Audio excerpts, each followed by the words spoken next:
The champagne glass slipped from my daughter-in-law's hand the moment she hit the floor. Jessica's mother, Helen, was convulsing on my marble kitchen floor, foam gathering at the corners of her mouth. Guests screamed, someone dropped a plate, crystal shattered somewhere behind me. And all I could think was, well, that wasn't supposed to happen to her. If you're watching this, subscribe and let me know where you're watching from. Before I tell you how I got to this moment, let me make something very clear. I've spent 70 years on this earth, and I didn't survive a ruthless business world by being naive.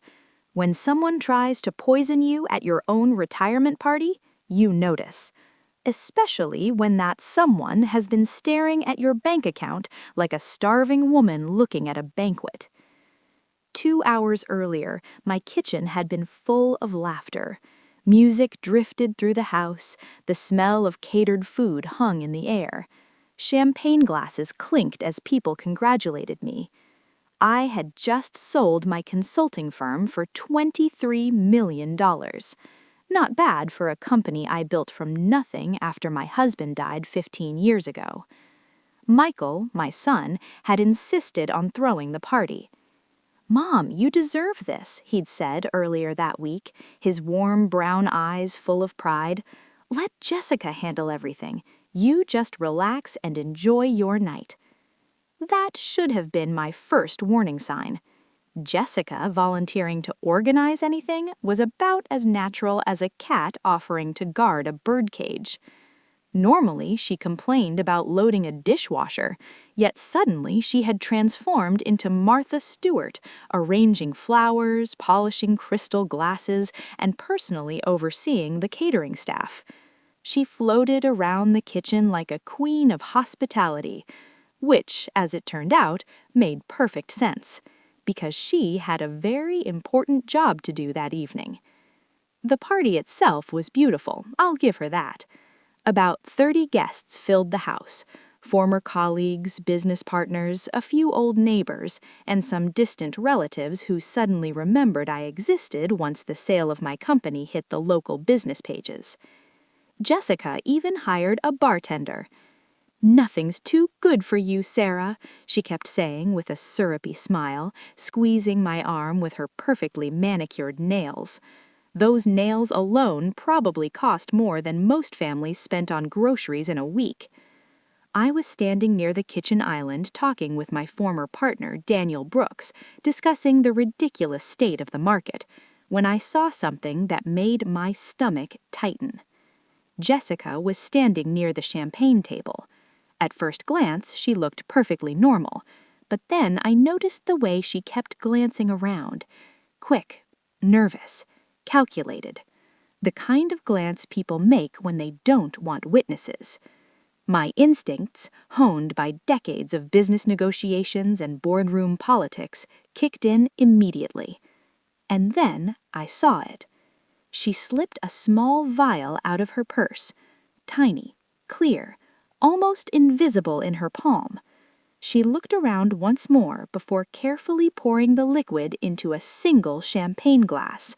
Not just any glass, my glass, the one with the tiny chip on the rim, the one I always used at parties because it was my late husband's favorite. My blood turned to ice. I watched as she gently swirled the champagne, letting the liquid dissolve. Then she placed the glass slightly apart from the others, exactly where I would instinctively reach for it. Now, a sensible person might have panicked. They might have shouted across the room. They might have called the police immediately. But I've learned something over the years. When you discover a snake in your garden, the worst thing you can do is startle it, because then it disappears before you know how dangerous it really is. So instead, I smiled. I nodded politely at Daniel as he continued talking about venture capital trends, and I kept watching.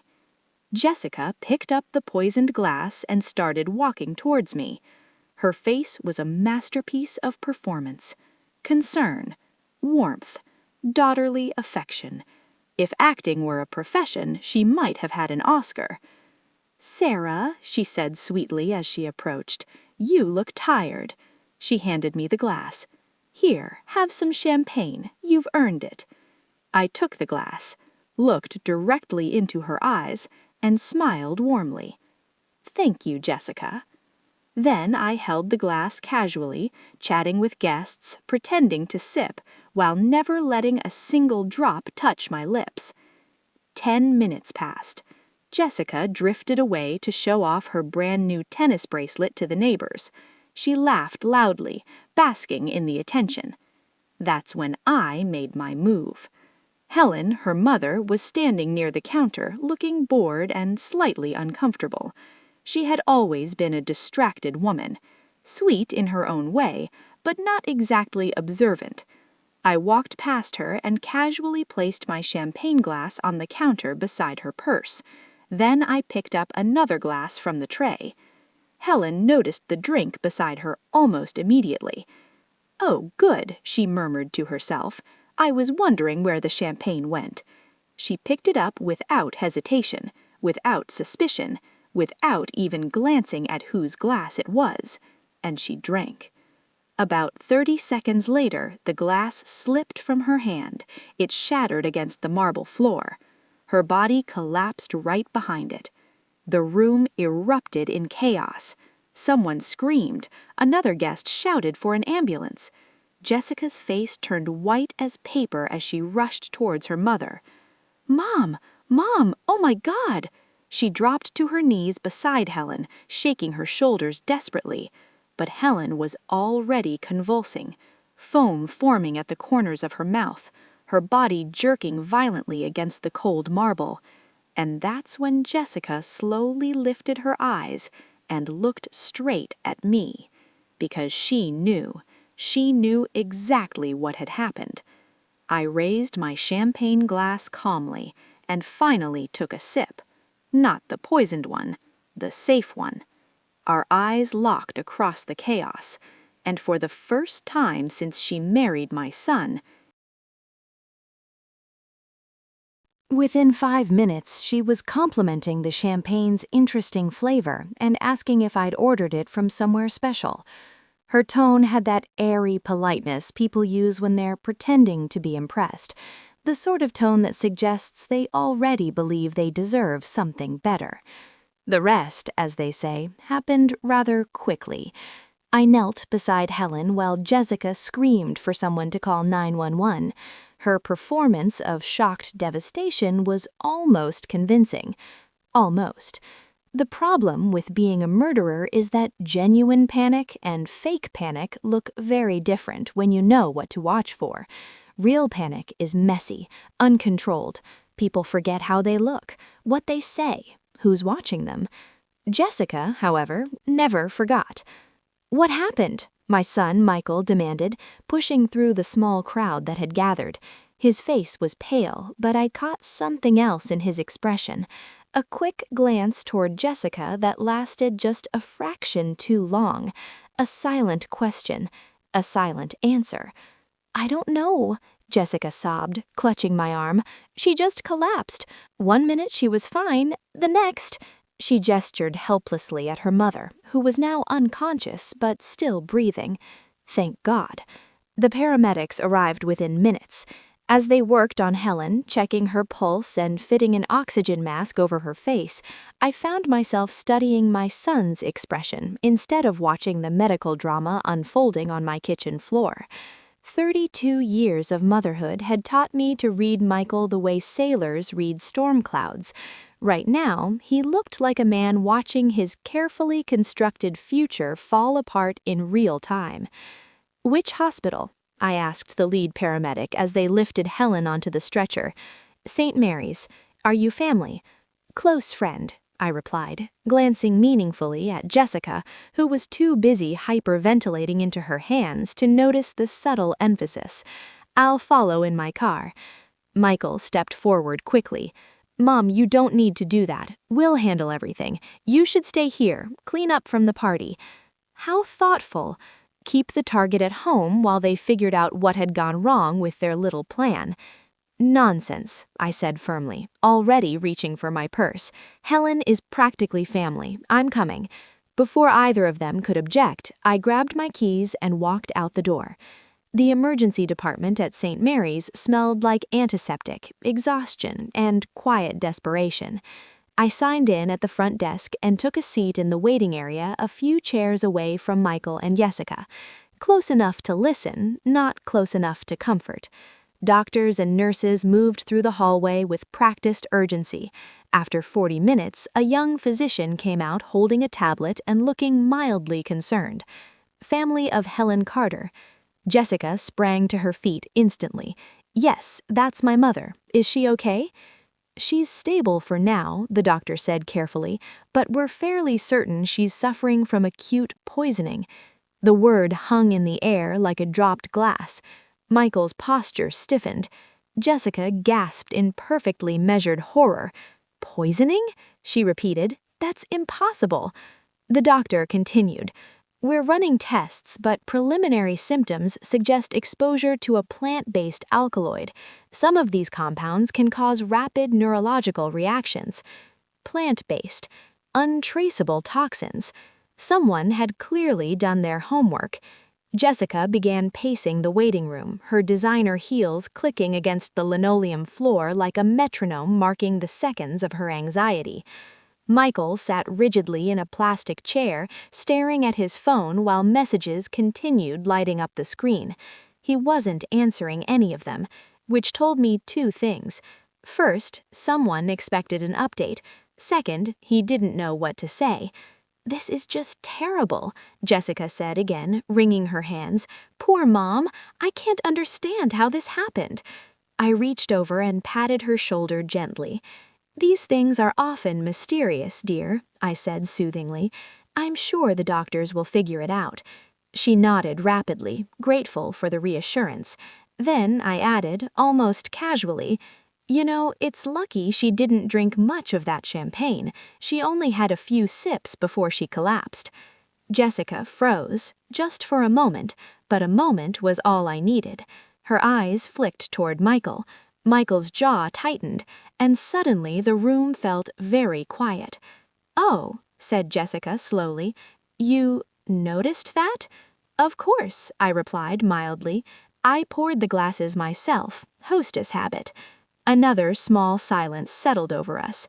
Michael finally spoke. You're saying the champagne might be poisoned? I'm not saying anything, I answered, folding my hands neatly in my lap. I'm simply observing that Helen seemed to react right after drinking it. Jessica swallowed. But we all had champagne. True, I said. Then I smiled gently. But only one glass had the little strawberry garnish. Jessica's hand moved instinctively to her mouth. Michael turned toward her slowly. Jess? Oh my God, she whispered. Are you saying someone tried to poison my mother? The brilliance of the question almost made me laugh, because technically that's exactly what had happened, just not the way she thought. The detective arrived about 20 minutes later. Hospitals tend to notify the police when poisoning is suspected, especially if it appears intentional. He introduced himself as Detective Ramirez and took notes while speaking to each of us individually. Jessica went first. She cried convincingly, explained the retirement party, and insisted she had no idea how poison could have ended up in the champagne. Michael repeated the same story with minor variations. Then it was my turn. Mrs. Bennet, the detective said, flipping open his notebook, you hosted the event? Yes. And you served the champagne? I did. Did you notice anything unusual? I considered that carefully. Well, there was something slightly odd. Ramirez looked up. What was that? My daughter-in-law insisted on pouring her mother's glass personally. Across the room, Jessica went very still. Michael stared at me. The detective scribbled something down. Any reason she would do that? Oh, I assumed it was a mother-daughter thing. Very touching, really. Jessica's voice came out tight. I just wanted to make sure Mom had enough champagne. Of course, I agreed pleasantly. Ramirez nodded slowly. And you mentioned earlier that Mrs. Carter drank only a small amount. Yes, that's right, I said. Another pause. Interesting, the detective murmured. Jessica stopped pacing. Why is that interesting? Ramirez closed his notebook halfway. Well, because according to the ER report, he glanced down the page, the toxin concentration in her bloodstream suggests she consumed a fairly significant dose. Michael frowned. What does that mean? The detective looked directly at Jessica. It means, he said calmly, the poison probably wasn't in just one sip. Silence settled over the waiting room, heavy, uncomfortable. Jessica's breathing grew shallow. That doesn't make sense. No, Ramirez said quietly, it really doesn't. And for the first time that evening, I saw genuine fear enter Jessica's eyes, because somewhere in the back of her mind, the horrifying possibility had begun to form. The plan hadn't just failed, something had gone terribly, terribly wrong. And I sat there calmly in my plastic hospital chair, hands folded in my lap, watching the two people who had tried to kill me slowly realize that the night was no longer under their control.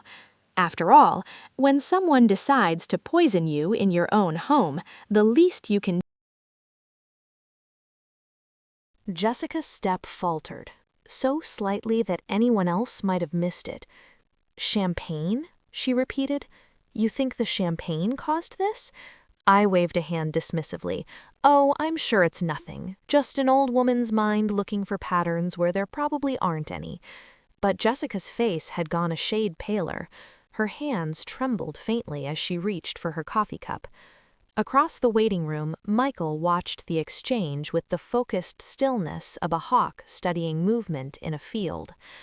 3 hours later, a doctor finally emerged from the double doors. Helen was stable, he told us, but she would need to stay overnight for observation. The tests are inconclusive, he explained carefully, but whatever she ingested appears to be slowly working its way out of her system. Jessica leaned forward immediately. Can we see her? Family only, the doctor replied gently, and she's sedated. It would be best if you came back tomorrow. We thanked him and slowly made our way out of the hospital. The night air in the parking lot was cool and quiet, the kind of silence that settles over places where too many people have been worrying for too long. Michael walked me to my car. Mom, he said, placing a hand on my arm, maybe you should stay with us tonight. After everything that happened, I'd feel better if you weren't alone. How thoughtful, especially considering Helen's little medical emergency had probably left both of them wondering whether I suspected anything.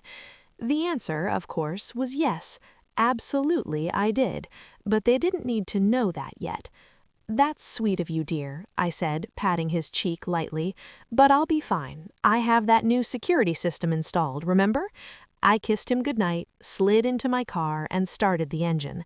In the rearview mirror, I watched as he and Jessica remained standing beside their car. They leaned close together, their heads nearly touching, whispering, urgently. Back home, the house felt cavernous and quiet.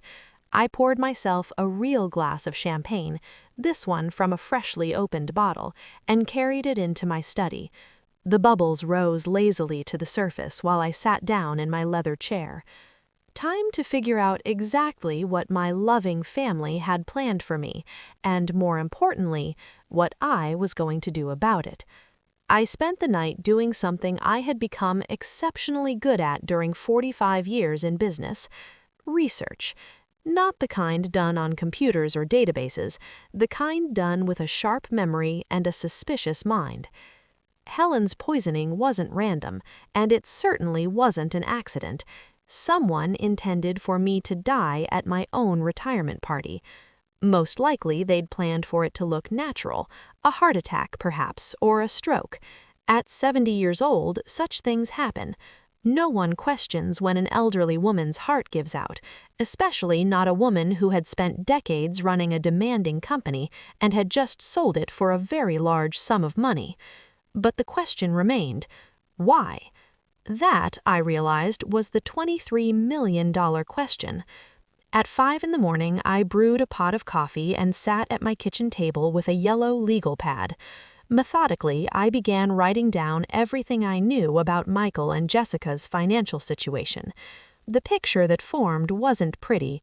Michael's architectural firm had been struggling ever since the recession.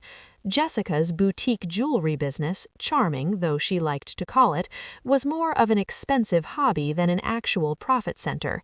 And yet they lived very well, far too well for their real income. Their mortgage on that absurd house in Westfield was nearly 3 times what they could reasonably afford. The BMW and Mercedes parked in their driveway certainly weren't paid off, and Jessica's shopping habits alone could have funded the annual education budget of a small country. Of course, I had helped them. What mother wouldn't? A few thousand here and there whenever Michael mentioned they were tight for the month. The down payment on the house after Jessica tearfully explained how badly she wanted to start a family in the right neighborhood. At the time, I'd believed them. Now, sitting at my kitchen table as dawn crept slowly through the windows, I began to wonder if that generosity had done something far more dangerous than help them.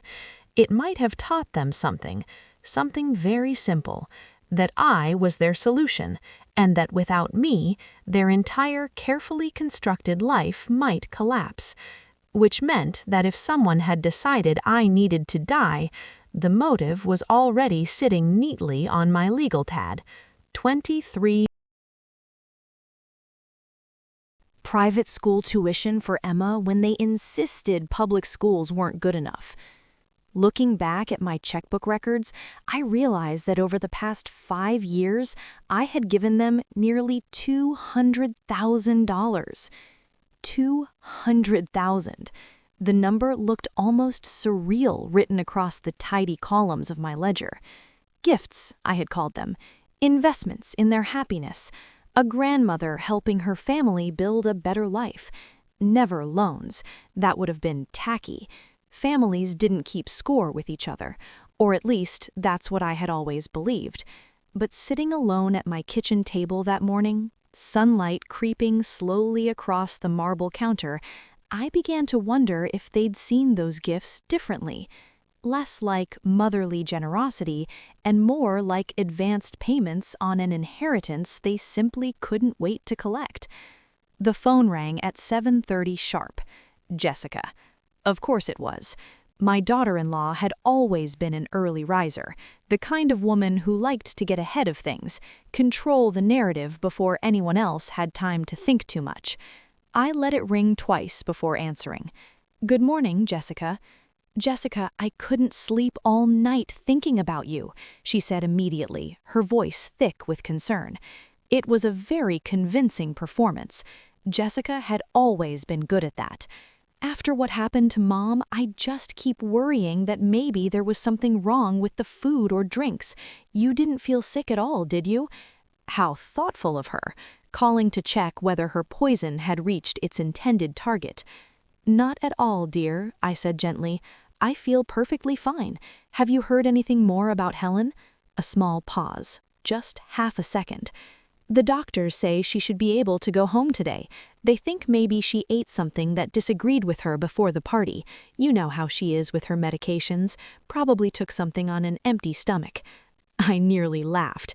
Helen Peterson was many things. Difficult, controlling, opinionated to a fault. But careless with medication? Absolutely not. The woman organized her pills like a military operation. Color-coded containers, labels, phone reminders that went off like clockwork. If the apocalypse ever came, Helen Peterson would probably survive simply because she would have scheduled it properly. "That's such a relief," I said. "I was worried it might have been something at the party. That would have been terrible." "Oh no," Jessica said quickly. Too quickly. "Definitely not. The doctors were very clear it wasn't food poisoning, just one of those things." Interesting. Very interesting, because no doctor I had ever met was that quick to rule out food poisoning without at least running a few tests, which meant either Jessica was lying or she was hoping I wouldn't think too hard about the details. "I'm glad she's going to be okay," I said pleasantly. Me too, Jessica replied. I just hated seeing her like that, and I was worried about you too. You drank the champagne as well. Yes, I said softly. I did. Another small silence filled the line.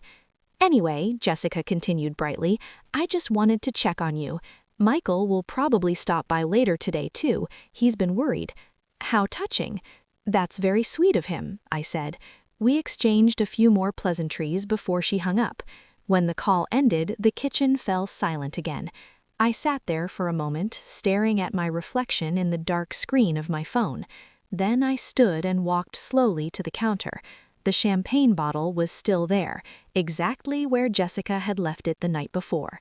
3/4 full, the gold foil at the top slightly wrinkled where she had twisted it open.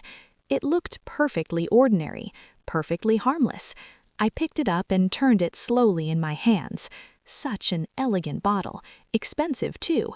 Jessica had made a point of telling everyone that she had brought it specially for my retirement celebration. Only the best for Sarah, she'd said with that dazzling smile. I wondered what a laboratory would find if someone tested the contents. Not that I needed proof for myself. I knew exactly what I'd seen.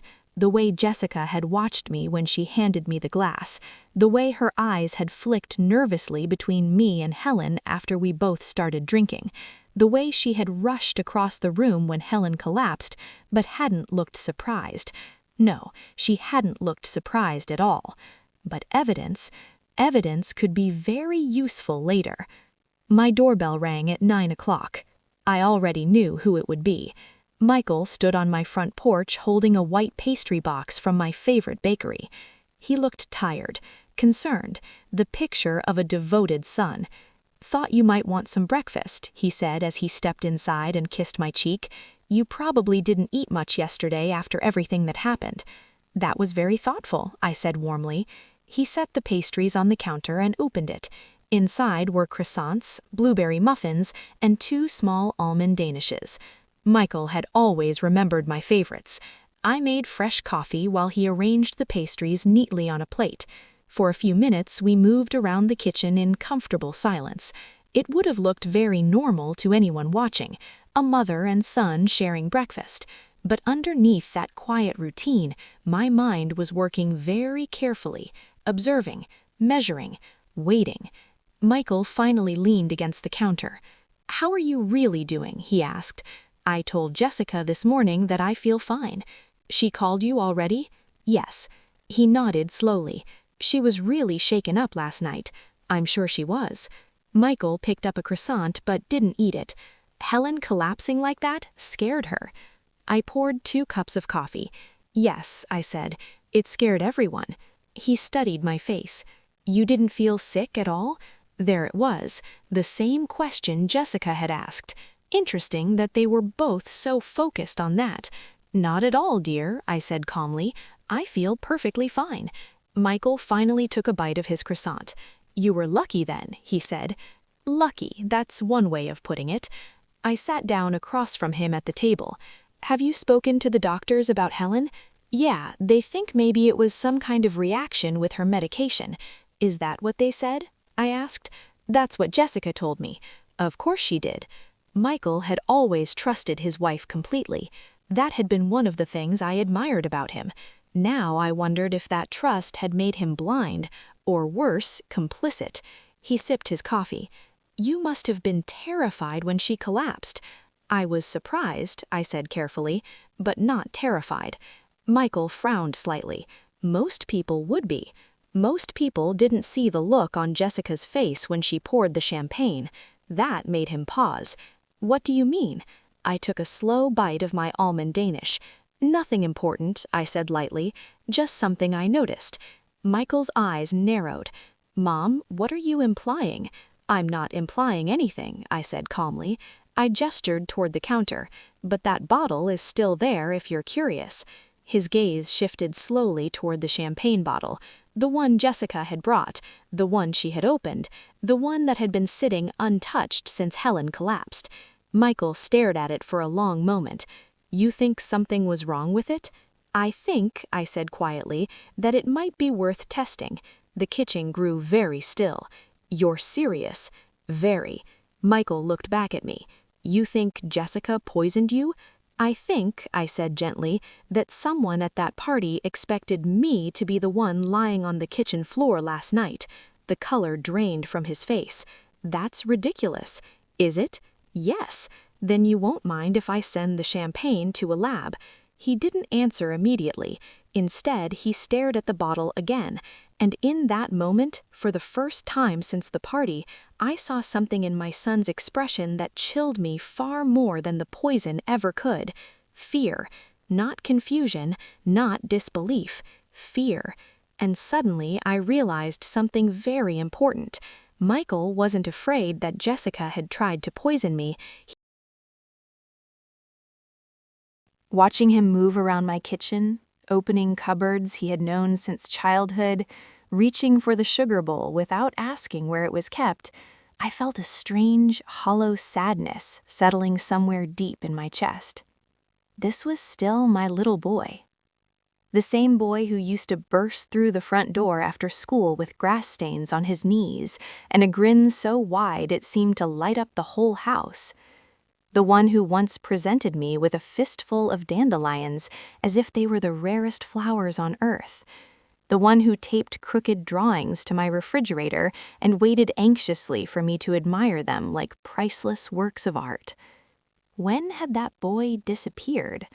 When had he turned into a man who stood quietly by while his wife tried to murder his mother? The question lingered in the quiet kitchen like a draft slipping through an open window. "How are you holding up, Mom?" Michael asked as he settled across from me at the breakfast table. His voice sounded careful, too careful. "Oh, you know me," I replied lightly, lifting my coffee cup. "Takes more than a little excitement to rattle these old bones." He gave a brief smile, but it stopped at his lips. His eyes stayed serious, studying me the way someone watches a puzzle they haven't quite figured out. "That's what I was afraid of," he said. I paused mid-sip. An odd thing to say. I set my cup down and waited. Michael picked at a Danish from the bakery box between us, pulling off small pieces he didn't seem interested in eating. "The thing is," he began slowly, "Jessica and I have been talking about your situation." "My situation?" I repeated. "Yes." He leaned forward slightly, resting his elbows on the table. "You're 70 years old, Mom, living alone in this big house. All that money from the sale, it just seems like a lot for one person to manage." There it was, right on schedule. The setup, the first move in whatever game they had decided to play next. "I appreciate your concern, dear," I said, keeping my voice pleasant and calm, "but I've been managing quite well so far." "Have you, though?" His tone shifted, gentle but persistent. "I mean, yesterday's accident with Helen. What if that had been you? What if you'd collapsed and no one found you for hours?" The audacity was breathtaking, absolutely breathtaking. Here he was, calmly using their failed murder attempt as evidence that I was too fragile to live alone. If the situation hadn't been so insulting, I might have admired the creativity. "Michael," I said slowly, "Helen collapsed at a party with 30 witnesses, and paramedics arrived in minutes. I'd hardly call that a cautionary tale about living alone." "That's not what I meant." He ran his hand through his hair, a gesture I remembered from his teenage years. It was the exact movement he used to make whenever he was about to ask for something he already knew I wouldn't agree to. "Look," he said, exhaling, "Jessica and I have been doing some research. There are some really nice communities for active seniors, places where you'd have people around, activities, medical staff on site." Ah, there it was. The nursing home pitch. How thoughtful that they had already been researching options for me. "How thoughtful," I said, "and I suppose you have something specific in mind." "Actually, yes." Michael reached into his pocket and pulled out his phone. After a few quick taps, he slid it across the table toward me. A glossy website filled the screen. Beautiful landscaping, bright walking paths, smiling gray-haired couples playing tennis and sipping wine on sunlit patios. The name across the top read Silver Pines Living Community. Underneath it was a cheerful slogan, Luxury Retirement for Your Golden Years. I studied the photos carefully. Spacious dining halls, organized activity schedules, fitness classes, craft rooms. It looked less like a retirement community and more like a comfortable, carefully curated waiting room for death. "How lovely," I said neutrally. Michael nodded quickly. "It really is. Jessica's coworker's grandmother moved there last year and she loves it. They have chefs, daily activities, medical staff 27, everything you could need." I scrolled down the page. Prices appeared near the bottom. I raised an eyebrow. "Oh my," I murmured. "This place is quite expensive." Michael shifted in his chair. "Well, yes, but that's the thing, Mom. You can afford it, especially after selling the lake house." I looked up from the phone. His eyes flicked away for a moment before meeting mine again. "Interesting. So let me see if I understand," I said slowly. "You and Jessica believe that after 70 years of successfully managing my own life, I should now move into a supervised retirement facility." "It's not supervision," he said quickly. "It's support." "And independence," I added dryly, glancing at the website's slogan again. "Yes, exactly." He leaned forward again, voice softening. "We're just worried about you, Mom. Yesterday was a scare for everyone." Of course it was, especially for Jessica. Watching someone else nearly die from the poison she had prepared must have been quite unsettling. I slid the phone back across the table. "It's very nice," I said, "but I think I'll stay right where I am." Michael's jaw tightened slightly. "I really think you should reconsider." "Why?" "Because it's safer." "For whom?" The question slipped out before I could stop it. His eyes narrowed slightly. "What does that mean?" "Oh, nothing," I said lightly, picking up my coffee again. "Takes more than a little excitement to rattle these old bones." Silence stretched between us for several seconds. Then Michael sighed. "Mom, Jessica's really upset about yesterday." "Is she?" "Yes, she's blaming herself for bringing that champagne." "The champagne?" I nearly smiled. "Yes," I said softly.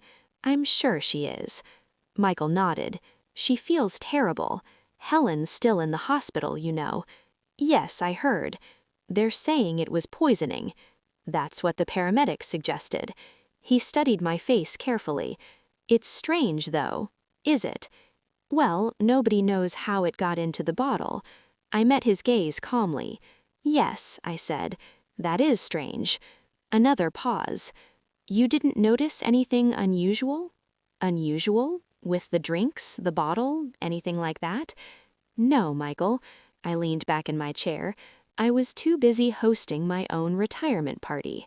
He exhaled slowly. "Right." The tension between us thickened. Finally, he stood and carried his empty coffee cup to the sink. "You should still think about the retirement community," he said over his shoulder. "It's a good option." "I'll keep it in mind." He turned toward the door. "Oh, and Mom." "Yes?" "If the police ask you any more questions about yesterday, it would probably be best not to speculate." I raised an eyebrow. "Speculate about what?" "You know, about Jessica." Ah, there it was again. Protection, loyalty, denial. "I wouldn't dream of speculating," I said sweetly. He studied me for another moment, clearly trying to decide whether he believed that. Then he nodded. "Good." The front door closed behind him a few seconds later. I sat alone in the quiet kitchen, staring at the untouched Danish on the table. For a long time, I didn't move. Then I stood, walked over to the window, and watched Michael's car disappear down the street. My sweet boy. My complicated, foolish boy. He thought this was about a retirement home. He thought they were still in control of the situation. What he didn't know, what neither he nor Jessica could possibly imagine, was that I had spent the entire night after the party putting certain precautions into motion. by this time tomorrow morning, several very important people would have a great deal of information about what happened at my retirement party, including the police, and my lawyer, and a very thorough private investigator named Daniel Reeves. After 70 years on this earth, I had learned one very important lesson. Never underestimate an old woman who has nothing left to lose, especially when someone... Sunset Manor. It was only 20 minutes from our house, according to Michael, close enough that he and Jessica could visit often. At least, that was the implication behind his careful smile. The brochure lay open between us on the breakfast table, glossy pages reflecting the morning light streaming through my kitchen windows. "Look at this place, Mom," Michael said, turning another page. "They've got a golf course, a spa, cultural activities, lectures, concerts, book clubs. It's more like a resort than a retirement home." I leaned forward slightly, studying the photographs. Silver-haired couples smiled brightly while walking manicured paths. A group of elderly women in colorful swimsuits laughed together in a heated pool. 3 men played bridge on a sunlit terrace, their expressions relaxed and carefree. Everyone looked peaceful, content, safe. I wondered how many of them were heavily medicated. "Looks wonderful," I murmured. Michael nodded eagerly, encouraged. "The community is incredible. Jessica's co-worker's father moved there last year, and he absolutely loves it. They take care of everything: meals, housekeeping, medical care. You'd never have to worry about anything again." Never worry about anything again. Such a comforting phrase. Such a dangerous one. I slowly turned another page of the brochure, pretending to study a photograph of a cheerful dining hall filled with elderly residents sipping wine and enjoying what appeared to be a surprisingly elegant dinner. "The only thing is," Michael continued carefully, "there's usually a waiting list." I glanced up at him. "But," he added quickly, "if someone wanted to move in sooner, there are ways." "Oh?" I said mildly. "Well, sometimes people move faster if they pay the full entrance fee up front. And what would that be?" Michael hesitated just long enough to make the number sound reasonable. "About $400,000. $400,000. The number settled into the air between us like dust. I nodded slowly, as if considering it seriously. 400,000 would barely register against my total assets, but it would remove a substantial portion of my liquid funds, and once I was safely installed inside Sunset Manor, surrounded by smiling nurses and cheerful activity coordinators, who would hold power of attorney? Who would control my finances? Who would make medical decisions on my behalf? Who would manage the remaining $22 million I had accumulated over 40 years of building and selling my company? I already knew the answer. Michael, and by extension, Jessica. "It sounds lovely," I said softly, closing the brochure. "This house holds so many memories of your father." That part, at least, was true. My husband had built this house with his own hands when Michael was 5 years old. Every room carried echoes of laughter, arguments, birthdays, Christmas mornings, quiet evenings by the fire. "Mom," gently, "Mom," Michael said gently, leaning forward, "Dad's been gone 15 years. The softness in his voice almost hurt. "Don't you think it might be time to start a new chapter?" I looked at my son carefully. His brown eyes, so much like his father's, watched me with concern. If I hadn't seen what I'd seen the night before, if I hadn't stood at the top of the staircase and overheard that whispered conversation between him and Jessica in the dark hallway, I might have believed him. A son worried about his aging mother. A man who simply wanted to make sure she was safe, comfortable, cared for. It would have been touching. Instead, it was terrifying. "I'll think about it," I said after a moment. Michael's shoulders relaxed immediately. Relief, barely concealed but unmistakable. "Of course," he said quickly. "Take all the time you need. He reached for his coffee cup. Maybe we could drive out there next week. Just look around, no pressure. Maybe, I said. I stood and began collecting the breakfast dishes, carrying them to the sink. The normal rhythm of the kitchen felt strangely surreal. Coffee cups, plates, silverware, all the quiet rituals of family life continuing as though nothing had changed. You know, I said casually while rinsing a plate, I should probably call Helen today. Michael froze slightly behind me. Jessica's mother, the woman currently lying in a hospital bed because she had accidentally drunk the poisoned champagne meant for me. Make sure she's feeling better. Michael cleared his throat. Actually, Mom, Jessica asked me to tell you something about that. I turned slowly. Oh? Well, the doctor said Helen should probably rest for a few days. No visitors. Apparently, stimulation could slow her recovery. I raised an eyebrow. How convenient. Keep me away from the victim until the poison had completely left her system. Remove the possibility that she might say something strange or remember something important. I see, I said calmly. Michael stood up, grabbing his coat. But she's doing better, he added quickly. Jessica talked to the hospital this morning. I'm glad to hear that. He kissed my cheek before heading toward the door. Love you, Mom. Love you too.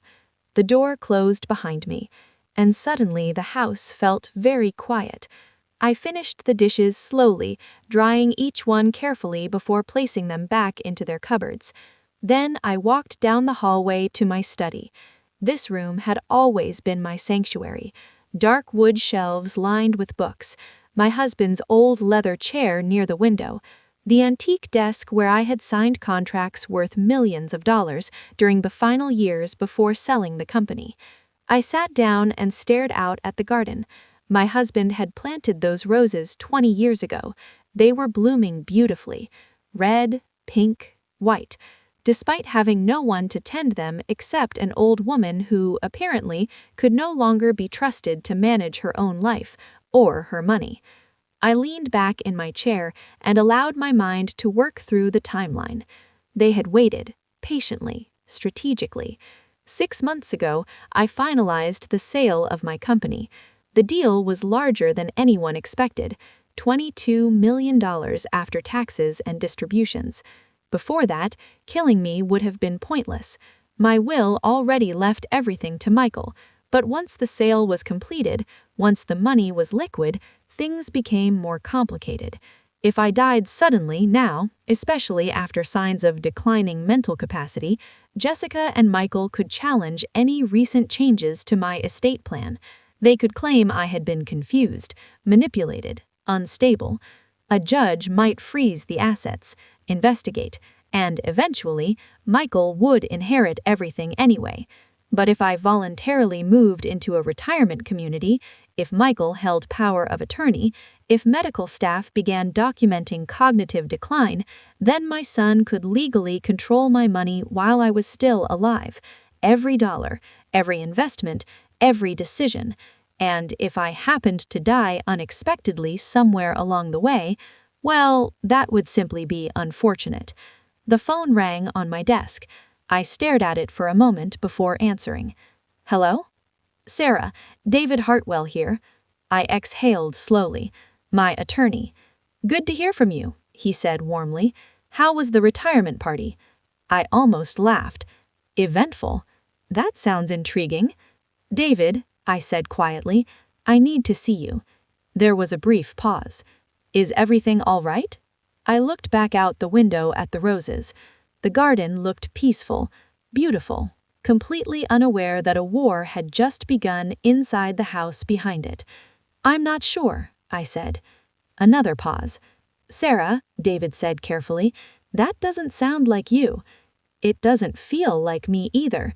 Do you want to tell me what's going on? I hesitated. Then I said something that surprised even me. I think someone tried to kill me last night. Silence, not disbelief, just silence. David had been my lawyer for 25 years. He knew I didn't dramatize things. Are you safe right now? Yes. Do you know who? Yes. Another pause. Then you should come see me immediately. I was hoping you'd say that. Can you be here in an hour? I'll leave now. I hung up the phone. For a moment, I simply sat there, 70 years old, widowed, supposedly fragile, supposedly confused, supposedly ready to be packed off to a retirement resort with cheerful nurses and supervised medication schedules. They thought I was declining. They thought I was vulnerable. They thought I hadn't noticed the poison, or the whispers, or the plan. I stood up slowly and walked to the window. The roses swayed gently in the morning breeze. My husband had always said something about roses. What was it? Ah, yes, roses survive by growing thorns. I smiled faintly. If Michael and Jessica believed I was going quietly into Sunset Manor, they were about to be very disappointed. Because before this was over, I was going to find out exactly how far their plan went, and more importantly, how to make sure